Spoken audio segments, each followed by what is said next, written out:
तत्त्वमाला विभूषितः भुक्तिमुक्ति प्रदाता च तस्मै श्री गुरुवे नमः। मूकं करोति वाचालं पंगुं लंघयते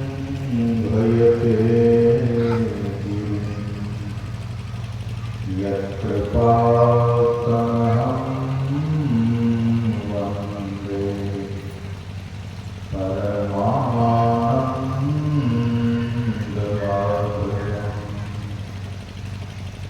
यं ब्रह्मा वरुणेन्द्ररुद्रमरुतः स्तुवन्ति दिव्यैस्तवैः वेदैः साङ्गपदक्रमोपनिषदैः गायन्ति यं सामगाः। ज्ञानावस्थिततद्गतेन मनसा पश्यन्ति यं योगिनः यस्यान्तं न विदुः सुरासुरगणाः। देवाय तस्मै नमः। बोलिए श्री सद्गुरु महाराज की जय। प्रातः स्मरणीय अनंत श्री विभूषित परमाराध्य परम पूज्य पाद संत सद्गुरु महाराज के परम पावन युगल पद में पदों में सदा सदा पदवंदन। मंच पर उपस्थित परम श्रद्धेय पूज्य स्वामी दिव्यानंद जी महाराज, परम श्रद्धेय स्वामी बोधानंद जी महाराज, परमार्थ निकेतन हरिद्वार से पधारे परम श्रद्धेय स्वामी रामानंद जी महाराज एवं अन्य साधु महात्मागण, सत्संग में उपस्थित विद्वज्जन, सत्संग प्रेमियों, सदात्माओं, प्रबुद्धजनों तथा पूजनीय मातृशक्तियों,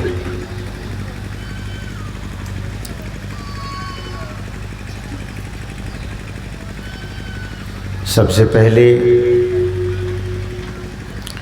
मैं इस पावन धरती को, आवाज़ ठीक कीजिए, आवाज़ पहले ठीक थी। सर्वप्रथम मैं इस पावन धरती को प्रणाम करता हूँ। यह पूर्णिया जिला है। इस जिला को कोपाघाट के पूज्यपाद आचार्य श्री गुरु जिला कहते हैं, क्योंकि सद्गुरु महाराज का पैतृक भूमि धरारा होने के कारण यह गुरु जिला है और इस जिला का बड़ा महत्व है। और यह जो धमदाहा कुकरौन की धरती है, दरअसल में सत्संग से ओतप्रोत रहा है। वैसे तो सद्गुरु महाराज की बहुत महती कृपा रही है इस जिला पर, वैसे सभी मनुष्यों पर संतों की कृपा रहती है। उनके लिए कहीं कोई पार्शियलिटी नहीं होती है, मतलब भेदभाव वाली बात नहीं होती है।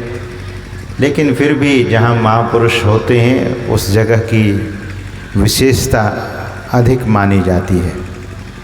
सज्जनों,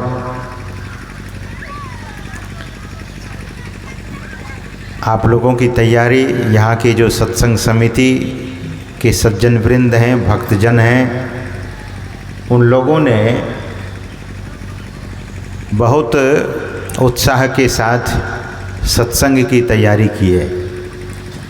मैं सबों का नाम नहीं जानता हूँ, एक आध लोगों का नाम जानता हूँ, बाद में उन सबों का नाम भी इस मंच से लिया जाएगा।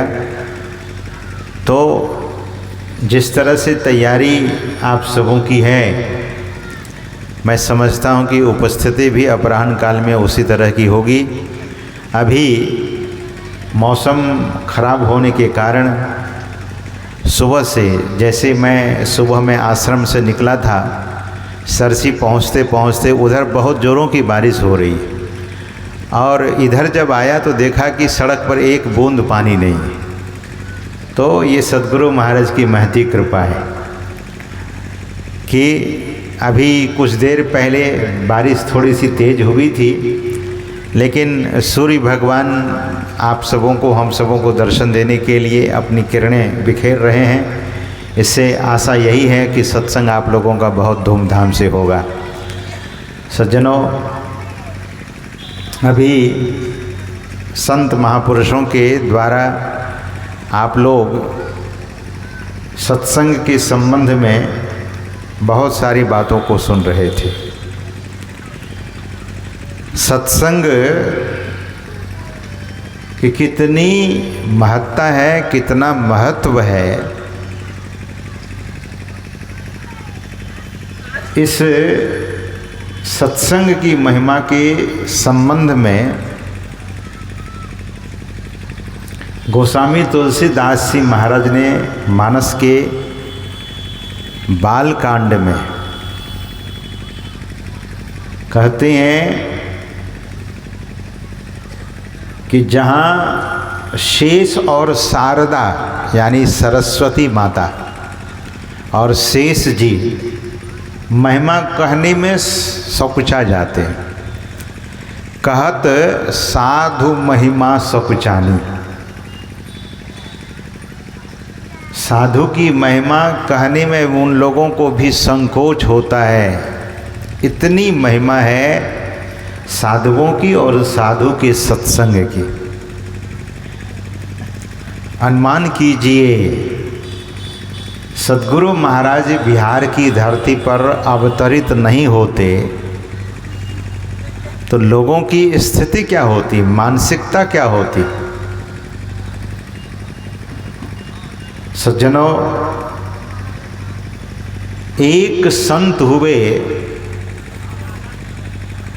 और वे संत हमारे संत सद्गुरु महर्षि में ही परमहंस जी महाराज।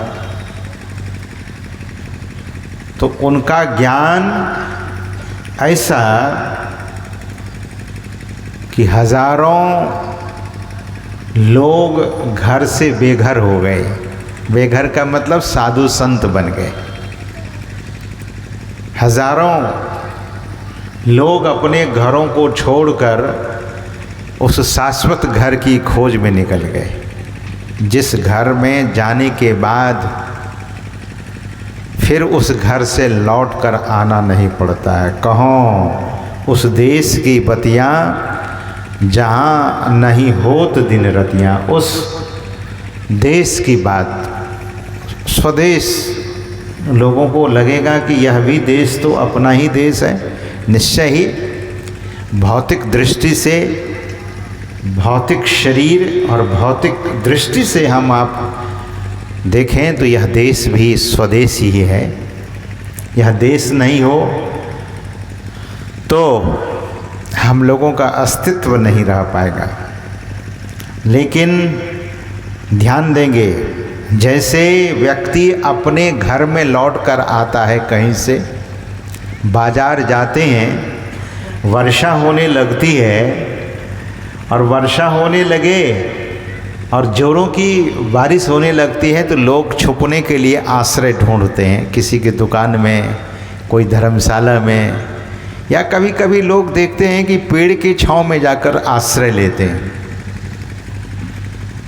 घर में जो सुख आपको मिलता है वो कहीं नहीं मिलता है। इसीलिए घर को अपना घर कहा जाता है कि ये मेरा घर है, ये अपना घर है, हमने इसे बनाया है, मेरे पूर्वजों ने मुझे बना के दिया है, या खुद लोग बनाते हैं। लेकिन वो घर एक घर और है जिस घर की चर्चा संत कबीर साहब करते हैं, कहों उस देश की बतियाँ जहाँ नहीं होत दिन रतियाँ। कैसा देश है? कबीरा देश है न्यारा, लखै कोई राम का प्यारा। वो देश इतना न्यारा है, जो परमात्मा के प्रिय होते हैं, जो सद्गुरु के लाल होते हैं, वही उस घर में जा पाते हैं सज्जनों। और उसी घर को जाने की ये तैयारी है। ये जो सत्संग है, संत महात्मा लोगों को बुलाकर ज्ञान से परिचित होते हैं, ज्ञान से लाभान्वित होते हैं, और उस घर के बारे में जब सुन लेते हैं, जान लेते हैं, तो उसकी तैयारी होने लगती है, लोग करने लगते हैं। तैयारी क्या है? तैयारी यही है कि बैठ कर के ध्यान करना, बैठ कर स्तुति प्रार्थना करना। मन को, मनुष्य को उलझाने के लिए न जाने संसार में कितनी सारी उलझनें हैं, कितनी सारी बाधाएं हैं, कितने सारे अनेक तरह की झंझटों को झेलना पड़ता है। ये साधारण नहीं है। दुनिया भी खड़ी है उलझाने के लिए, दुनिया में विघ्न ही विघ्न है। इसीलिए संत कबीर साहब ने कहा, यह संसार कांटे की बाड़ी, उलझ पुलझ मरी जाना है। The whole entire world is just nothing.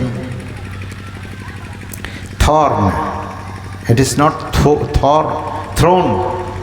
Throne उसको सिंहासन कहते हैं। थॉर्न, थॉर्न मतलब कांटा। The whole entire world is nothing, it's full of thorn. कांटे, कांटा ही कांटा है जिसमें व्यक्ति उलझता चला जाता है। और इतना होने पर भी यह तो बाहरी दुख होता है, जो उलझता है भौतिक रूप से, फिर शरीर में भी कष्ट आता है, और इसी तरह से दैव की तरफ से भी कष्ट आता है। अभी तो वर्षा होना ठीक नहीं है। No any farmer is willing to have the rain right now. कोई भी किसान नहीं चाहता है कि अभी वर्षा हो, क्योंकि खेत में धान लगा हुआ है। धान, मैंने पूछा कि अभी वर्षा होगी तो क्या होगा? बोले महाराज बड़ा भारी नुकसान होगा, धान में बड़ा नुकसान हो जाएगा। लेकिन आप देखिए, ये दैव की तरफ से है। ऐसा कोई स्विच है कि आप स्विच ऑफ कर देंगे तो बारिश रुक जाएगी? जैसे आप पंखा को रोकना चाहते हैं तो बटन दबाते हैं, आपके घर में चलता हुआ पंखा रुक जाता है। स्टार्ट गाड़ी को ऑफ करते हैं तो गाड़ी बंद हो जाती है। लेकिन ऐसा कोई उपाय है जो वर्षा को बंद किया जा सकता है? तो सज्जनों, ये दैव की तरफ से जो दुख आता है, तूफान, बाढ़, भूकंप, ये रोका नहीं जा सकता है। भले कभी कोई साधु महात्मा की मौज होती है तो रोक देते हैं, रोका गया है। गुरु महाराज के संबंध में बहुत सारा ऐसा चमत्कार सुना गया है। सद्गुरु महाराज एक जगह कहीं सत्संग कर रहे थे और बहुत सुखाड़ हो गया था। तो बहुत सज्जन लोग गए गुरु महाराज के चरणों में प्रार्थना करने के लिए कि फसल झुलस रही है, सरकार अगर आपकी कृपा हो जाती तो वर्षा हो जाती। तो सद्गुरु महाराज के पास वे सज्जन लोग कब गए? जब एक पाली का सत्संग रह गया था तब गए निवेदन करने के लिए, क्योंकि उसमें बड़े कुछ प्रबुद्ध लोग थे। बोले कि शुरू में ही अगर निवेदन कर दोगे तो शुरू में अगर विनती सुन ली जाएगी तो शुरू में बारिश होगी तो सत्संग भी नहीं हो सकेगा। इसलिए अंतिम पाली में गए निवेदन करने के लिए, और गुरु महाराज की मौज हो गई, विनती स्वीकार कर ली गई। जैसे ही लोग आए सत्संग पांडाल में तो खूब काले काले बादल हो गए, इतने काले काले बादल, और जोरों की वर्षा हुई। वर्षा तो सब तरफ हुई, लेकिन जहाँ सत्संग हो रहा था वहाँ वर्षा आने में विलम्ब हुआ। अंत में जाकर वहाँ भी ऐसी वर्षा हुई कि लोग भींग भींग कर सत्संग सुनते रहे। सज्जनों, संत की मौज हो तो कुछ भी हो सकता है।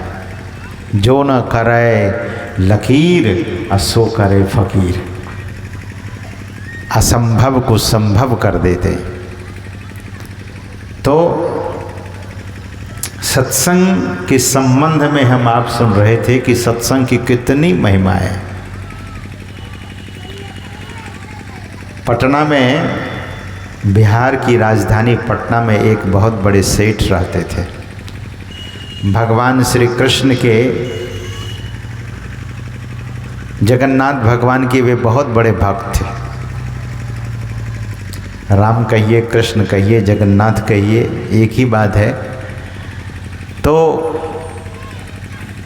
ज़माने की बात है सज्जनों, बहुत पुरानी भी बात नहीं है। सत्संग की महिमा के संबंध में मैं सुनाना चाहूँगा। और ये वीडियो वाला जल्दी सेट करके हट जाओ, लोगों को बाधा होती है। बोलिए श्री सद्गुरु। कहाँ आप लोगों की आवाज़ आती है?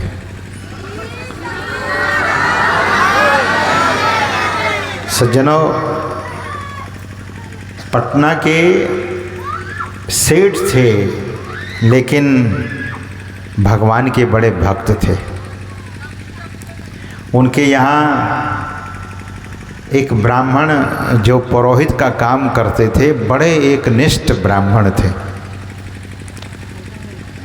मैं अभी ऑस्ट्रेलिया में था, तो गुजरात के एक बहुत भारी विद्वान पंडित वहाँ रहते हैं। उनका नाम है समीर व्यास। तो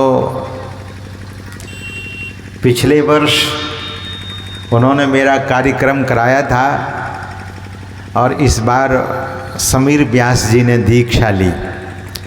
तो गुजरात से उनके पिताजी भी आए थे।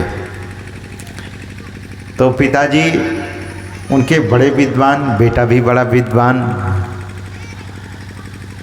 तो मैंने पूछा कि आप कौन सा काम करते हो वहाँ गुजरात में, काम कौन सा करते हो? बोले महाराज मैं तो पहले इंजीनियर था और अब मैं रिटायर्ड हो गया हूँ। तो ब्राह्मण जाति से मैं ब्राह्मण हूँ, तो मैं कुछ पुरोहित का काम कर लेता हूँ, पूजा वगैरह करा देता हूँ, लेकिन बराबर मैं जाता नहीं। तो मैंने पूछा कि आपकी पूजा कराने का कोई सिद्धांत है? तो उन्होंने एक बहुत बड़ी बात कही कि महाराज पूजा कराने के लिए मैं जब जाता हूँ तो भगवान से प्रार्थना कर देता हूँ कि सब कुछ तो मैं नहीं जानता हूँ, सर्वज्ञ तो आप हो, लेकिन पूजा कराने में हमसे कोई गलती हो जाए तो माफ़ कर देना। और मैं भगवान के समक्ष एक स्तोत्र पढ़ देता हूँ, क्षमा अपराध स्तोत्र। कर चरण कृतं वा कायजं कर्मजं वा श्रवण नयनजं वा मानसं वा अपराधं विहितम् अविहितं वा सर्वमेतत् क्षमस्व। जय जय करुणाब्धे श्री महादेव सद्गुरु। सज्जन ने कहा कि महाराज मैं अपने सद्गुरु और अपने इष्ट भगवान से क्षमा अपराध स्तोत्र पढ़ लेता हूँ। सज्जनों, कर चरण कृतं वा कायजम कर्मजम वा श्रवण नयनजम वा मानसम वा पराधम।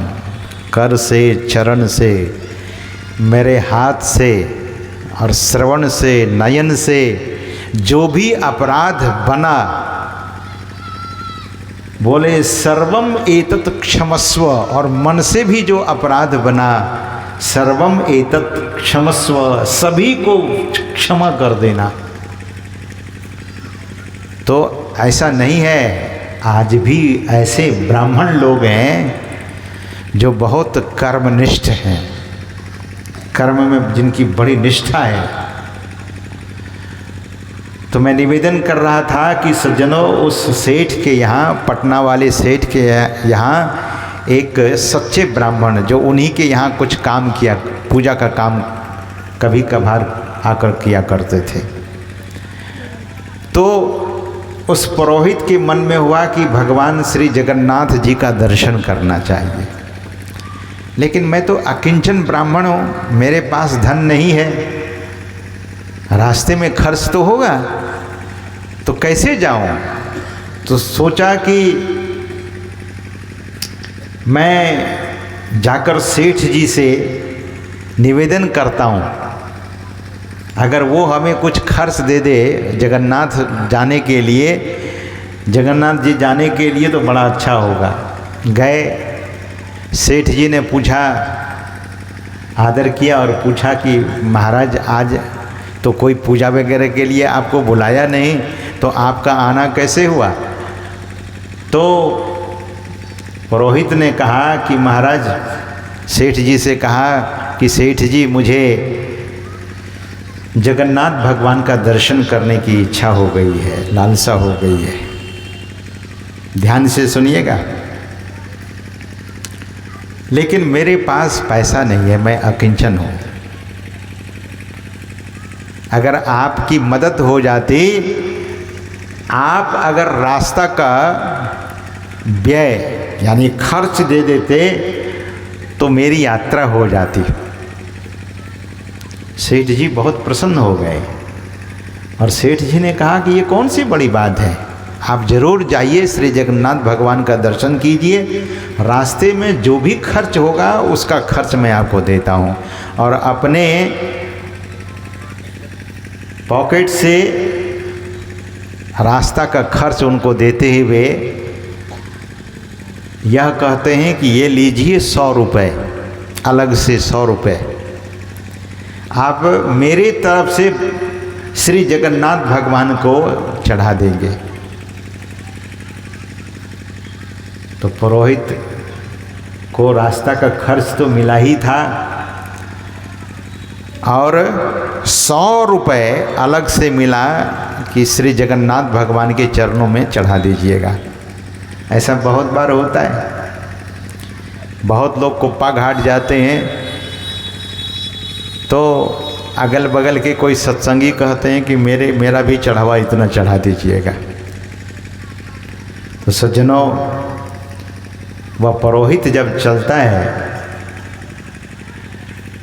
तो जगन्नाथ, पटना से जगन्नाथ जी की दूरी तो बहुत है, तो जहाँ जहाँ साधु संतों का आश्रम उनको मिला, जहाँ जिस जगह साधु का आश्रम मिला, संतों का आश्रम मिला, उस आश्रम में वे चले जाते थे। कि आश्रम बहुत पवित्र जगह होती है और वहाँ जा कर के आश्रम के जो महंत होते थे उनसे कहते थे कि महाराज मैं एक भंडारा करना चाहता हूँ, कितना खर्चा होगा। तो महात्मा कह देते थे, पुराने ज़माने की बात है, 100 रुपये की बहुत मुराद होती थी, 100 रुपये की बहुत मुराद होती थी। सज्जनों, 1 रुपये में 1 मन चना मिल जाता था। 1 रुपये में 1 मन चना होता था और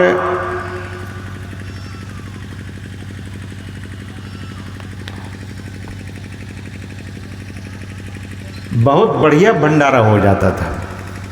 2-4 रुपये में तो भंडारा पूरा चकाचक हो जाता था। तो सभी साधु संतों को भोजन कराते थे और सुबह फिर उठ करके चल पड़ते थे।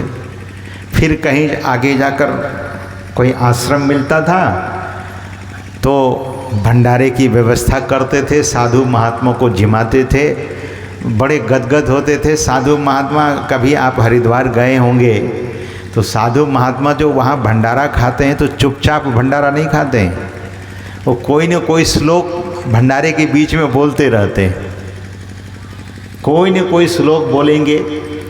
अच्छा, साधु महात्मा लोग गंगा के तट पर बैठकर ध्यान करते हैं, जप करते हैं, अनुष्ठान करते हैं और साधु संत जब भोजन करे तो उसका तो महत् फल शास्त्र में लिखा हुआ है। और इस तरह से वह पुरोहित आगे चलते गए और भंडारा करते गए। जाते जब जगन्नाथपुरी पहुँचे तो उनके पास बच गए मात्र 2 रुपए। और सेठ जी ने कहा था कि 100 रुपये वहाँ चढ़ा देना है, लेकिन पुरोहित तो ऐसा किया नहीं। जब भगवान जगन्नाथ के मंदिर में दर्शन करने के लिए गए तो 2 रुपया, 100 रुपया में से 2 रुपया बचे थे, 98 रुपये का भंडारा उसने रास्ते में कर दिया, साधु संतों को खिला दिया। अब वहाँ 2 रुपये जो बचे वो 2 रुपये भगवान श्री जगन्नाथ जी के चरणों में चढ़ा दिया। अपना भी चढ़ावा चढ़ाया, प्रसाद पाया, विश्राम किया, फिर दर्शन किया, लौट करके पटना वापस आ गए। इधर श्री जगन्नाथ भगवान सेठ जी को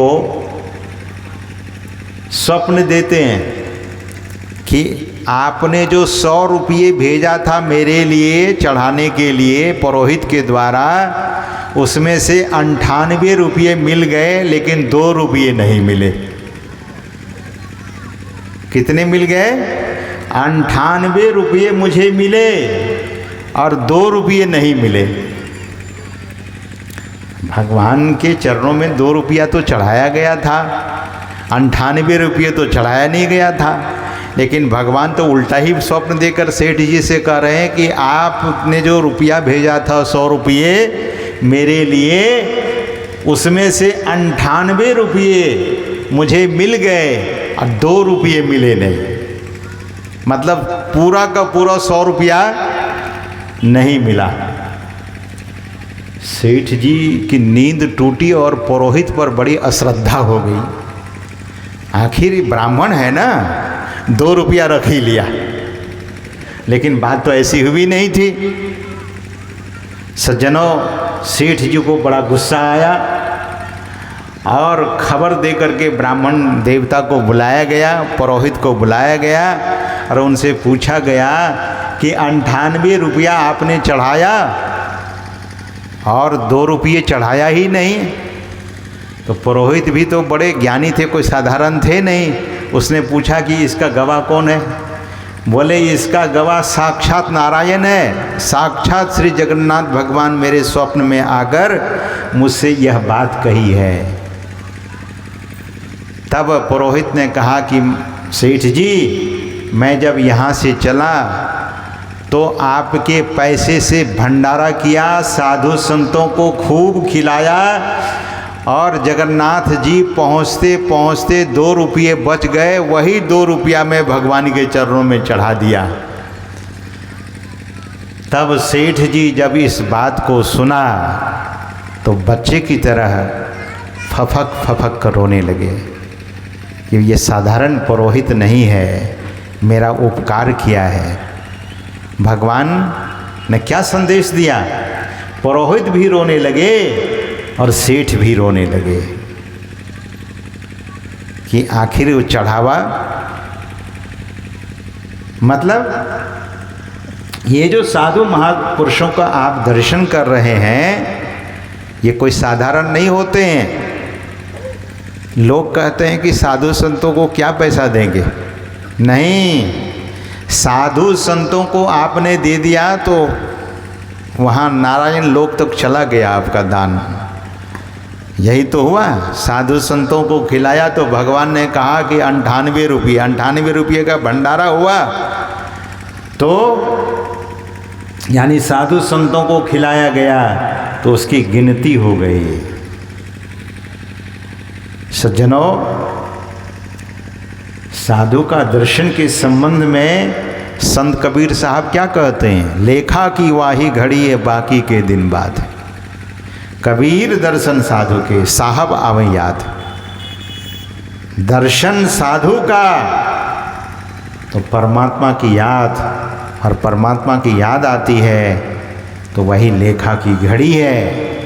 लेखा की वाही घड़ी बाकी के दिन बाद।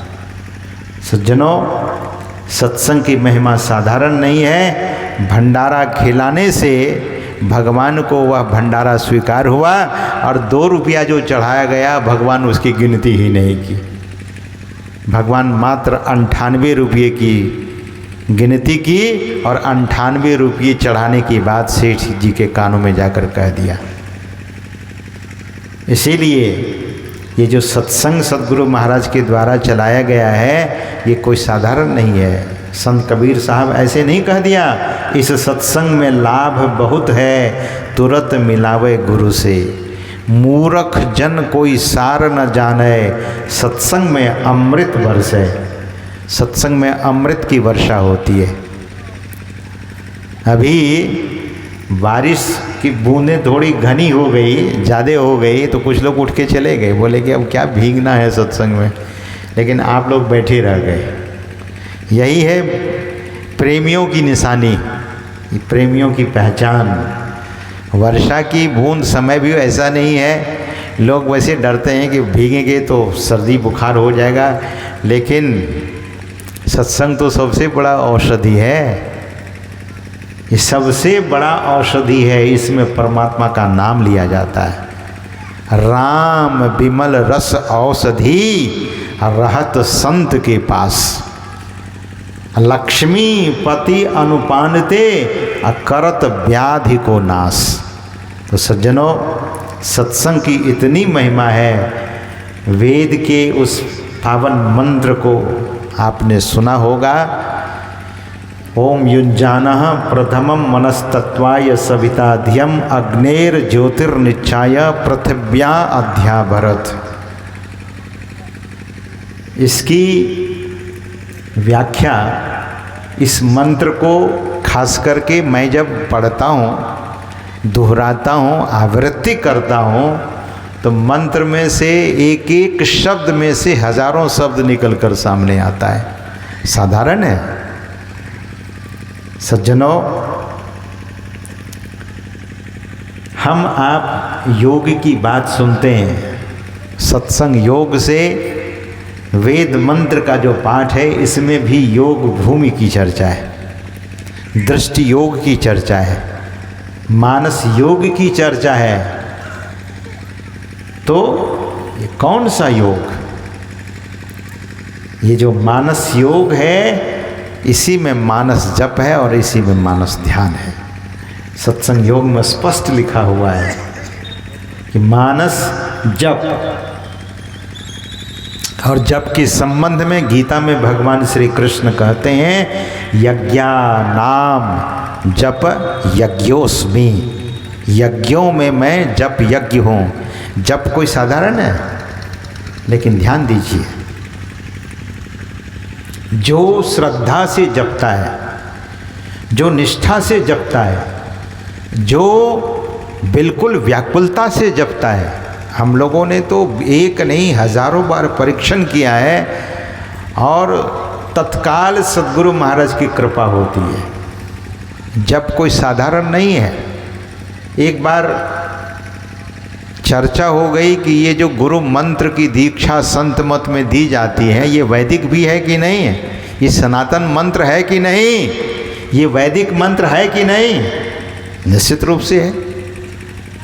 भगवान नृसिंह सतयुग में हुए। प्रहलाद जी को बचाने के लिए जब भगवान नृसिंह खंभा तोड़ करके बाहर आए, उस समय गुरु मंत्र जपते ही बाहर आए थे। इस मंत्र का जो ऋषि है वो स्वयं साक्षात भगवान श्री नरसिंह भगवान है। नरसिंह भगवान इस मंत्र का जाप करते हुए खंभा से बाहर आए। और आज का मंत्र नहीं है, भगवान नृसिंह का अवतार सतयुग में हुआ, इसीलिए यह मंत्र सतयुग से चला आ रहा है। और सज्जनों, यह मंत्र दरअसल में इतना प्रभावी है। कोई भी मंत्र तभी प्रभावी होता है। वैसे तो मैं कभी कभी कहता हूँ, आप लोग कदाचित सुने होंगे, आजकल मीडिया का युग है, इंटरनेट में सब लोग प्रवचनों को सुनते रहते हैं, हमारे भी प्रवचन को बहुत लोग सुनते हैं। बहुत बार लोग कहते हैं कि महाराज प्रवचन ही आपका मैं सुना, दर्शन आज ही हो कर रहे हैं। तो दरअसल में मंत्र में बहुत शक्ति है, और अक्सर मैं कहा करता हूँ कि एक ही गाली से बढ़िया पढ़े लिखे लोग विचलित हो जाता है। अगर गाली किसी पढ़े लिखे लोगों को कोई दे दे तो आदमी एक बार सोचता है कि ये आदमी हमें गाली क्यों दे दिया। गाली का अगर इतना प्रभाव है तो उस मंत्र का प्रभाव नहीं है। लेकिन मंत्र तब 10 गुना ज़्यादा हो जाता है, तब 100 गुना ज़्यादा हो जाता है, तब 1000 गुना प्रभावी हो जाता है जब व्यक्ति मंत्र को मन से करने लगता है और भाव से, प्रेम से करने लगता है, तो वह मंत्र तत्क्षण और तत्काल प्रभाव दिखा देता है। लेकिन वैसा कोई करे तब तो मानस जब सत्संग से वेद भगवान कहते हैं कि पहले बुद्धि योग और उसके बाद फिर मानस योग की चर्चा है। मानस योग की चर्चा के बाद फिर वेद भगवान कहते हैं अग्नि की ज्योतियों का योग कर, योग की इस दृढ़ भूमि को अपने अंदर अच्छे प्रकार धारण करें। मतलब अपने अंदर योग भूमि को धारण करने की बात वेद भगवान कहते हैं। अपने अंदर योग भूमि को धारण करने के लिए। और सज्जनों, कल्पना कीजिए अगर भूमि नहीं हो अपने जीवन में, किसी व्यक्ति के पास भूमि नहीं है, जमीन नहीं है, तो उसके जीवन की क्या कल्पना हो सकती है। बिहार के एक एक्टर थे सुशांत सिंह, आप लोग जानते होंगे, क्योंकि हम लोग उधर ज़्यादा झांक झोंक नहीं करते हैं, लेकिन समाचार जब कोई बहुत बड़ा होता है तो हम लोग भी जान लेते हैं। तो बिहार के एक लड़का था, एक्टर था, हीरो था, उसका नाम था सुशांत सिंह। बड़ा उभरता हुआ सितारा था, बड़ा उनका यश फैला हुआ था और सब तरफ उनकी चर्चाएं होती थी। वो लड़का चांद पर ज़मीन खरीदा था। बहुत लोगों ने चांद पर ज़मीन खरीदा है, किस लिए? कि मेरी ज़मीन चांद पर भी है। ये सब अहंकार की पुष्टि है। किसी को यहाँ ज़मीन नहीं है, कोई ऐसे सेठ लोग हैं कि वो ज़मीन चांद पर खरीद करके रखा है। तो आप कल्पना कीजिए कि जिसके पास ज़मीन नहीं है उसका जीवन कैसा होगा। उसी तरह से अगर हम सबों के पास योग भूमि नहीं है तो हम सबों का जीवन कैसा होगा। योग भूमि का रजिस्ट्रेशन होता है, उसकी भी रजिस्ट्री होती है।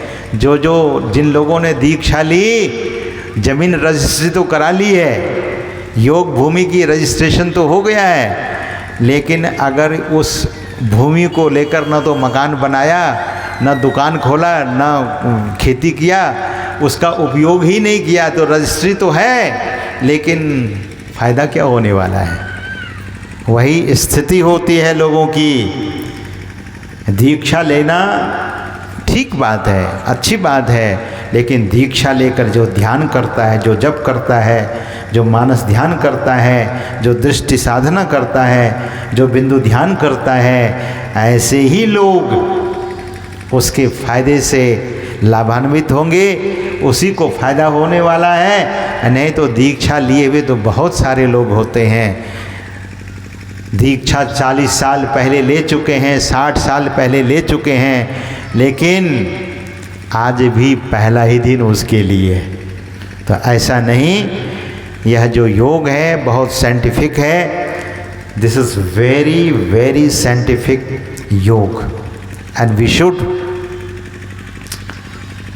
No the significance of this दृष्टि yoga, and we must know the significance of the Nad Yoga, then you will see how our life is so beautiful, so nice, so comfortable.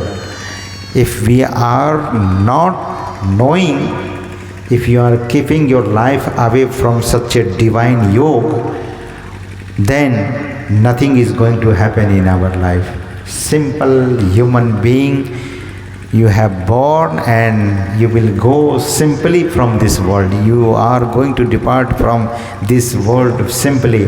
साधारणतः जन्म लिया, साधारणतः ही मर जाएंगे, कुछ फ़ायदा नहीं हुआ शरीर से। शरीर तो एक लेबोरेटरी है, इसका लाभ ले सकते हैं, लेकिन लोगों की कल्पनाएं इतनी ऊंची ऊंची है, चाहनाएं इतनी घनी है कि चाहनाओं में अपने जीवन को डालकर जीवन को यूँ ही बर्बाद करते हुए इस संसार से पलायन हो जाते हैं, यूँ ही जीवन बिताकर चले जाते हैं। सज्जनों, यह जो हाट लगती है, चलो सदगुरु की हाट, ज्ञान बुद्धि लाइए। सदगुरु के हाट में क्या लाएंगे? बोले ज्ञान और बुद्धि की खरीदारी होती है। और बेचने वाले कौन होते हैं? बोले यही साधु संत लोग जो बैठे हैं, ये साधु महात्मा ही ज्ञान बुद्धि के विक्रेता हैं और खरीदार सत्संगी लोग हैं। इसको खरीदिए। ये सदगुरु की हाट 2 दिनों के लिए लगी है। पहले पाली का सत्संग अभी, और उसके बाद शेष 3 पाली का सत्संग रह जाएगा। उसमें अधिक से अधिक संख्या में आकर अपने जीवन को धन्य बनावें, सफल करें। इन्हीं शब्दों के साथ समय अधिक हो गया, मैं अपनी वाणी को यहीं पर विराम देना चाहूँगा। एक बार प्रेम से बोलिए श्री सद्गुरु महाराज की जय। सज्जनों, संत मत की ये विशेषता, संत मत का सभी कार्य समय पर संपादित होता है, इसलिए कि इसमें समय की बड़ी महत्ता है। आज पहले दिन की पहली पाली का सत्संग समयानुसार अब आरती की ओर जा रहा है। पुनः अपराह्नकालीन सत्संग दिन के